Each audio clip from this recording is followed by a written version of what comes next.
You go on a date and you're having a great time. She's laughing, you've got lots in common, and at the end of the date, she tells you that she had a great time.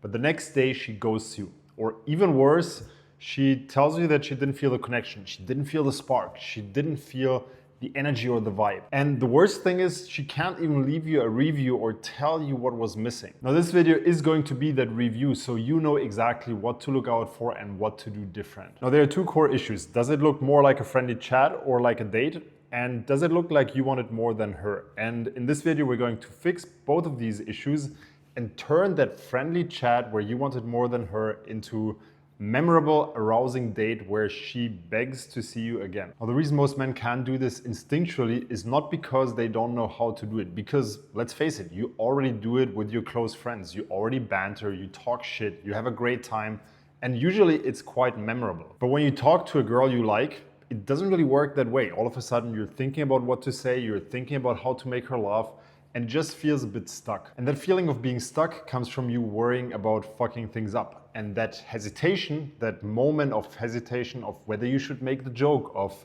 whether you should tell that story, that moment kills attraction. Now, you might wonder, why exactly is this unattractive? When you start scanning and worrying and overthinking about whether you should make the joke, whether you should drop that line or tell that story, what happens is that the girl starts feeling that you're overthinking, that you care about her reaction. And the reason that is unattractive is because it shifts the burden of making the interaction feel good for the two of you. It shifts that burden to her, whereas this should be your job as a man. It should be your job to make sure that everybody's having a good time. It should be your job to be emotionally stable and reassuring and make things work in a way where other people can have a great time.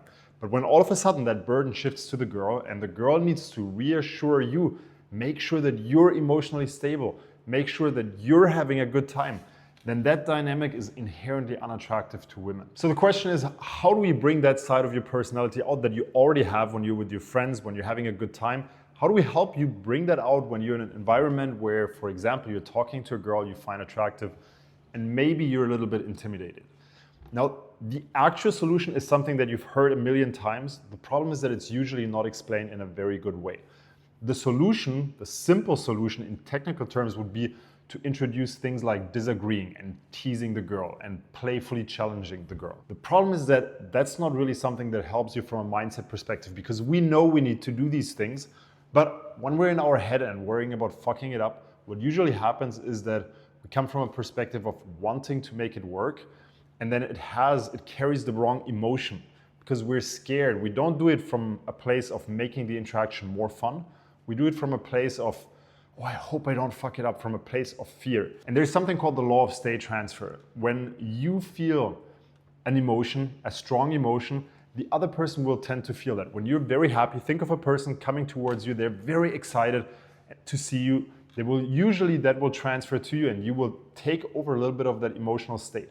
The same applies in the negative. Imagine a person running towards you and they're extremely scared and you don't really know what. You will immediately feel a little spike of an emotion of fear and danger potentially that you will feel yourself.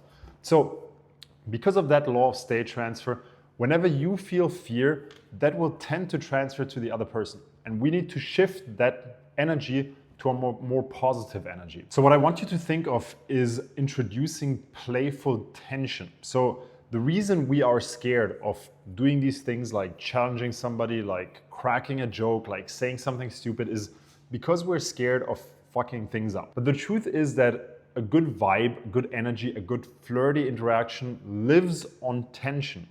And I want to give you an example that I actually took from another creator. He had this concept of the Jenga tower. It's this tower, it's from the game where you have these 3 blocks and you stack them on top of each other.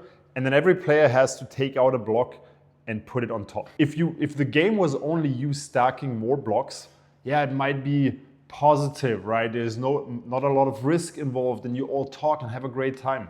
But the reality is that this game lives on the tension that is created from you taking out a block and not knowing whether the tower will stay or not.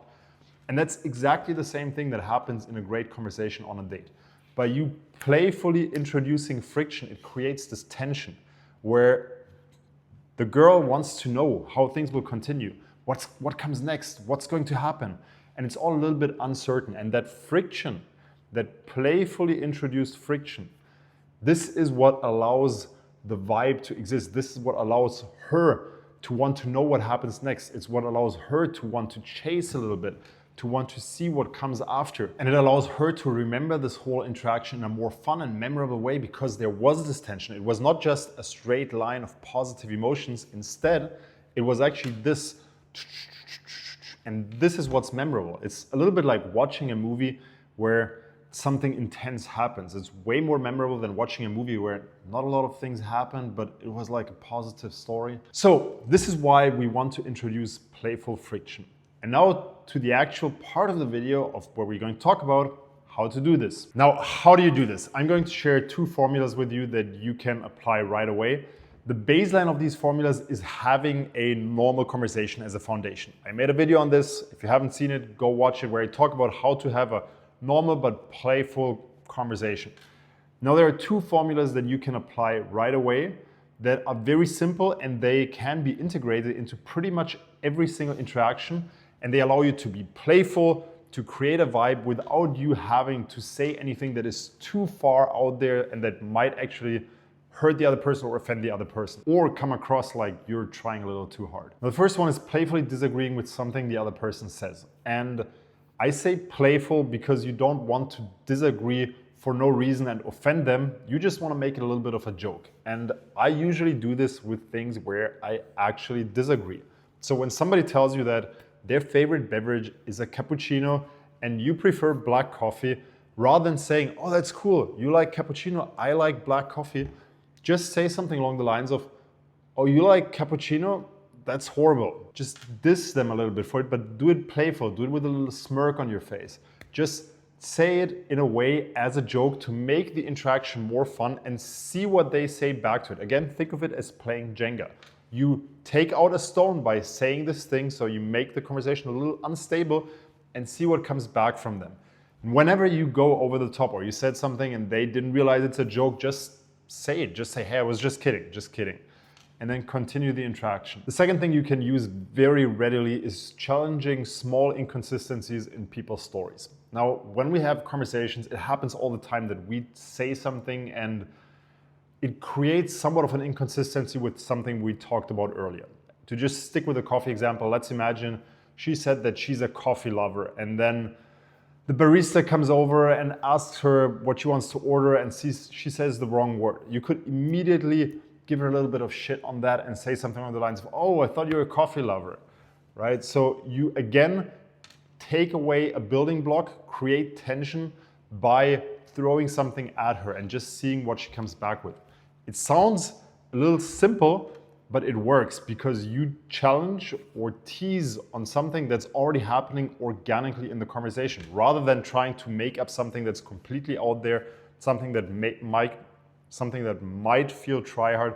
You use things that are already happening within the conversation. Now, if you've liked these techniques, I'm going to share a video where I shared more of these techniques, but what I want you to do instead of learning too many techniques is try to understand the underlying principle. Rather than having a ton of techniques that you can apply all the time and trying to memorize them, take 2 or 3 techniques, use them for a bit, and then try to just come up with your own things. Try to become somebody or just be somebody who in every single interaction cracks a little joke, says something to challenge the other person or tease them a little bit. It can even be an interaction with a colleague or friend. Just start doing it. Every interaction that lasts longer than 10 minutes, you should do it at least once. Be the guy who cracks other people up, who enjoys making things playful and making things fun in a joking manner, making the interactions more memorable for everyone involved, making them want to have more interactions with you in the future. I hope you've liked the video. Can't even speak anymore. See you in one of my next videos. If you're not subscribed yet, I'd appreciate the subscribe. My channel is still so small that I can see every single guy subscribing hits the bell. I get a little moment of excitement. So appreciate you being here and see you in one of my next videos.